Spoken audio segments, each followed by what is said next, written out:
Hey, my name is Austin Billieu. I am a senior here at UAF, going into my 5th year of business finance. I started out as a petroleum engineering major, but it turns out that I didn't like rocks or oil that much. Here I am learning about stocks, taking care of money, and I'm really enjoying it. I've lived in Alaska for 5 years now, which has been my entire time, being in college. I'm from Wyoming, southwest part, not the beautiful northwest and tree Yellowstone part.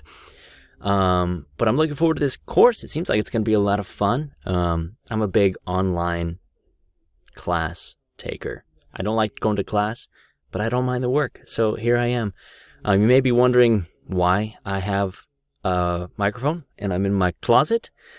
Well, I do a lot of radio work. I work at KSUA doing radio shows there. I'm also a voice actor. I do audiobooks. I do narrations. I do corporate e-learning, animation. I've done works for universities and random other jobs.